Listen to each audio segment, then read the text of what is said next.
You're listening to the County Line Podcast, a production of the Tulsa County Board of County Commissioners. Hi, Ethan Hutchins here with the Tulsa County Board of County Commissioners for another edition of the County Line Podcast. And today I'm joined with Commissioner Kelly Dunkerley, and we have a guest here in studio. Let's have you introduce yourself, sir. Yeah, I'm Chris Benge, Vice President of Operations and Director of Workforce Partnerships with OSU IT in Okmulgee, located in Okmulgee. A lot of people call it Okmulgee Tech or OSU Tech, but it's OSU Institute of Technology.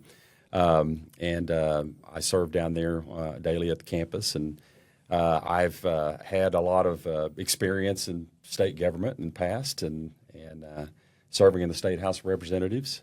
Was in the leadership ranks as Speaker of the House and Appropriations and Budget Chairman. Went on from there to be Senior Vice President of Government Affairs with the Tulsa Chamber. And then Governor Fallin called me in 2013 and asked me to come back and serve as her Secretary of State, an appointed position at the state, and then went on to serve as Secretary of Native American Affairs, and then her Chief of Staff. So I had 3 different titles with Governor Fallin and service at the state level. Probably the most important part is I'm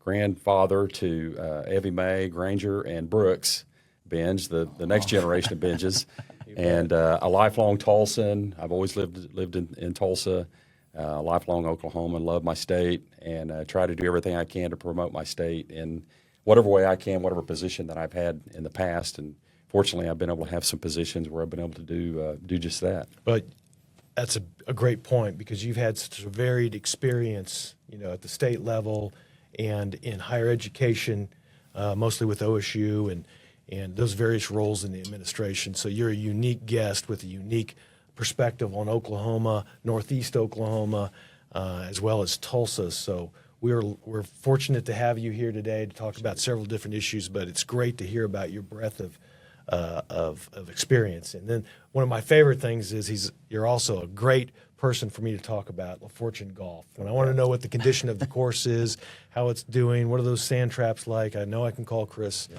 former speaker, and say, hey, tell me what's your take on the golf. I feel like that's another podcast in the future. I believe we're coming up. Golf We need to have a golf podcast. Oh, you bet. You bet. So. Well, Ethan, we are here today to kind of talk about some new programs that the OSU Institute of Technology is offering for upskilling programs for mission-critical positions. Can you talk about what that means and who this is targeting? Yeah.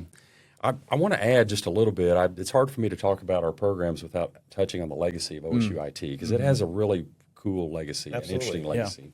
OSU IT, the Okmulgee campus, is a former Army hospital that served in World War II, served the U.S. Army and our efforts during the war. And in 1946, the president of OSU at the time purchased that property. Apparently, they were running out of room in Stillwater, which is sort of kind of hard to imagine how big the campus is now. And so they opened it up as a technical training facility and welcomed 500 veterans returning from the war as its first cohort. Wow. And we commemorate that in a lot of different places on the campus. And another little known, maybe unknown tidbit is that it was a Muskogee Creek orphanage back around the turn of the 20th century. Mm-hmm. So I like to think of the campus as serving the public, serving people for really over a century. And I know this sounds a little mystical for me to say this, but I sort of feel it when I'm on the grounds. And I don't know if it's just because I've just kind of really embraced that history, but that's the history of that campus. And we'll be celebrating our 80th birthday this October, and really doing some things to commemorate what we've been able to do as a campus these last many decades. I want to, upskilling, and I don't know how well known that term is, but really upskilling is just improving your skills. It's an education term that's, I've noticed it lately. I don't know if it's really a new term or not, but it's been used lately to talk about what education's being asked to do, and higher education in particular, and that is to try to meet people where they are in their career walk in their career. So important. It is, and it's what we've discovered, especially with the world moving so fast, is that people need to be able to be valuable in the workplace faster. Yes. It's we need it tomorrow actually, and of course the things that we do it takes time, and it moves a little slower than the normal world does. But what education is being asked to do is to try to structure programs or think about flexing programs that can meet those needs where they are. I like to think of it as someone on their journey of, if you want to take it as a continuum of education and their working career, as having on and off ramps so that we can be there for them to help them, get to that next level. So upskilling is just that. And higher education is, for the last about 3 years, the regents have asked the institutions to begin setting these programs up that are shorter in nature. I think most people would understand a certificate program and earning a certificate in some skill, but we have a term called micro-credentials that you'll hear used a lot, and that is a term that talks about a shorter program. It could be 4, 6, 8 weeks of a particular skill that when someone goes through that program, they will have a credential, and it'll be an official credential. It will be registered at the Regents in Oklahoma City. In fact, to date, we have issued 561 micro-credentials to 107 individuals in different training programs. But that's the new phase, I guess, of education today. And so upskilling is attempting to do just that, and that's what we're attempting to do with this program that we are going to be starting hopefully May 5th. We have it scheduled for May 5th at the OSU Tulsa campus. Well, let me chime in on there a little bit because we hear so much about tech and vocations, and it's common to say these days, or you hear it said a lot, that not everybody college isn't right for everybody. A 4-year degree may not be the path for everybody, and there's vocations and there's tech needs that we have for all the different skilled laborers. So it's interesting to hear higher education kind of moving in the same direction of providing different levels of certification across the board, skills that people can obtain along the way when they are also pursuing a degree. Yeah. So it's kind of different. It's a blend. It is, and now we or the business community would never discount degrees and would say that degrees are still important. They're still the most valuable, or they're valuable. But there's this other, I feel like, I guess, a missing piece that we've now, we're realizing that sometimes an individual doesn't have 2 years to commit to an education path, or 4 years, but maybe they can take these shorter steps. And what I think we would expect someday would be you probably will end up maybe with more degreed people in the long run, because they'll be able to take those at a pace that meets their place in life, where they are in life. And some of the conversations that you've had with the industries that these programs are going to benefit, how vital is it for the employers for these programs to exist to help pour into their employees and really give them those skills through these programs? Yeah, there's so many of our partners who they want to help their employees grow, and they have strategies, a lot of it internal, but I think what we would offer would be an external offering that would probably save them the effort of trying to stand up internal programs. And we've met with so many business leaders in the Tulsa region and across the state that it's really encouraging and inspiring to be around them, because they really do want to commit to their employees' growth. And when you have that kind of a commitment and then find the right program, I think we'll see a lot of success in the future. And but the key there is, and this is something that the phrase that I've coined, and when we're in politics, Commissioner, we always got to coin a phrase. You bet. The secret sauce. I like the industry and business interaction that we have. I call it the secret sauce of what we do, because we get real-time feedback. I say real-time. We meet about twice a year on average with our industry partners at the campus, and so they give us feedback on what they're seeing with our students that they hire, and they make recommendations on curriculum, and we'll adjust curriculum based on the feedback we get. And let's talk about the jobs that we're we're targeting in these programs? What kind of industries? HVAC, electrical work. How important is it for those careers to have these programs as well? And maybe also, Commissioner, how important is that for Tulsa County so that we're attracting even more workforce through these programs? Well, before you answer, I'll just a real life example right now here at the county. We're involved in a pretty big renovation, trying to shore up the courthouse, a 70-year-old building. And one of the biggest issues with the contractor and the subcontractors that are involved in that is labor. We'd like them to move faster. We've had a lot of discussions of trying to move that process faster. And we might be able to on some occasions for sure with certain things that are happening. But the biggest thing that they're experiencing is they can't find enough workers, laborers to do that work. Sheetrock, masonry, bricks, things like that. So skilled labor is a high commodity right now. Yeah, it is, and probably a couple things I could say. Well, I want to touch on the HVAC and electrical first. I mean, those are high demand. We've seen both of those programs grow recently on our campus with student growth, and some of that is due to the data center activity. Those are two trades that are needed in constructing and running those centers, but also just the growth in our state and our country.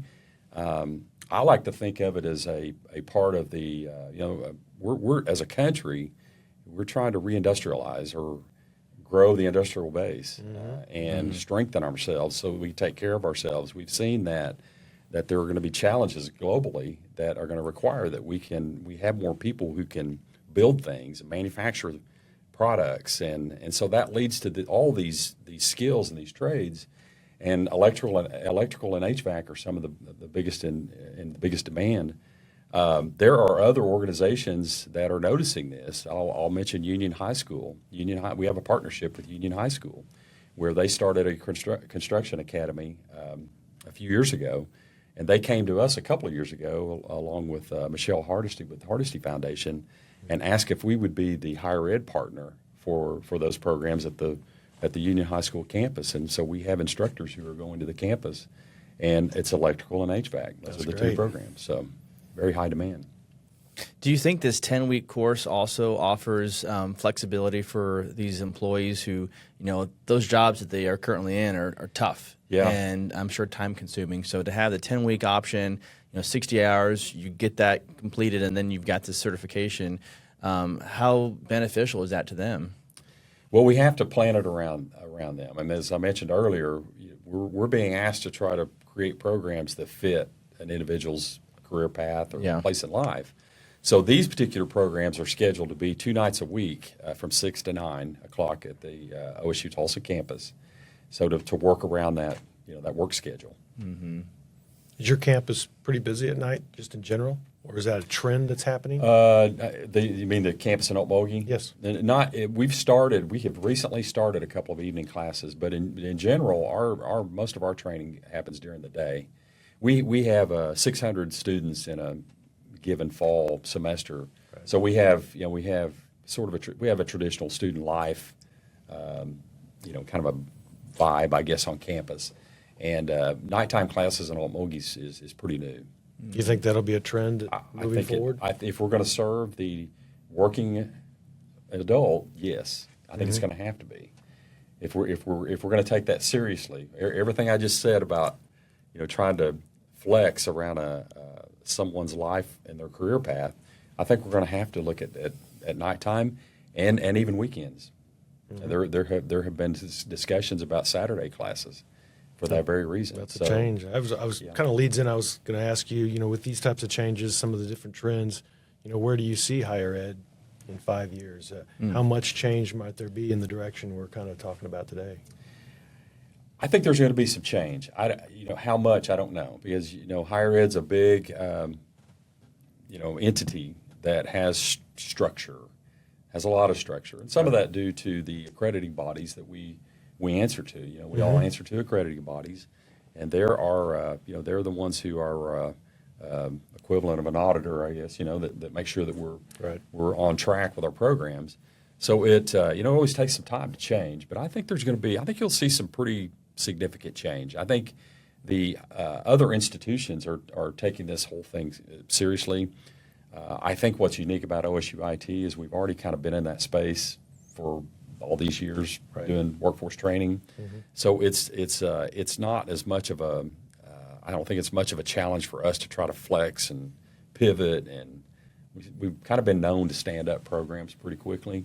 But you know, society is telling us this. Yes. The movement of business is telling us this. We need people. We need people now. And as I mentioned earlier, if we're going to be serious about rebuilding the manufacturing plant of America and industrializing America, it's going to have to be we're going to have to move quicker. I mean, nimble, quicker, flexible. But you know, I'll use another phrase. You know, what's the key to any military or an army? An army marches on its stomach. And so what I want to bring up is one of the best values is food. And you all have a program down there at Okmulgee, food preparation. I'm sure it's restaurant and other things. Tell us a little bit about that, and then the offering that we talk about every now and then. Yes, okay. Which you're going to come down and I am. see, correct? Okay. I got to hear this. So I have it. Yeah, so I have he's it- usually hungry. So. I have it official now. He's gonna come see us Yeah. and break bread with us down there. The culinary program, which so all the years that I've been in the state, one of the things that I would always hear about the Okmulgee campus is the best kept secret in the state, and I think there's a lot of truth to that. But almost everybody would know about the culinary program because it's been in existence for many decades. And it's gone through different iterations, but we train chefs, the future chefs of the world. These are they learn how to fix some excellent meals, and of course they do the whole. They also have to learn how to interact with people and serve people. The whole thing. But the whole thing. Wow. But the quality of some of the food that they produce is really incredible. I mean, I've had some meals down there in we call it the tech room. And I've had some meals down there that probably you could get $40 a plate in Tulsa, like lamb chops. You know, for example, had a lamb chop one time that was really good.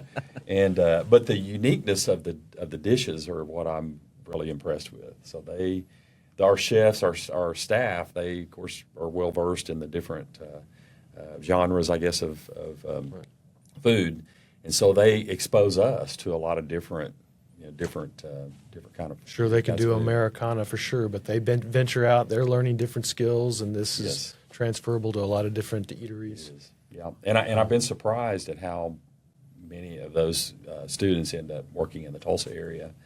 I've even run into a couple of them that just by happenstance being at a restaurant and find out that they went to school at OSU IT. Well, let's talk about the cost structure here, because we all know that costs are rising. Livability, affordability is a big issue nowadays, and rightly so, because costs are rising.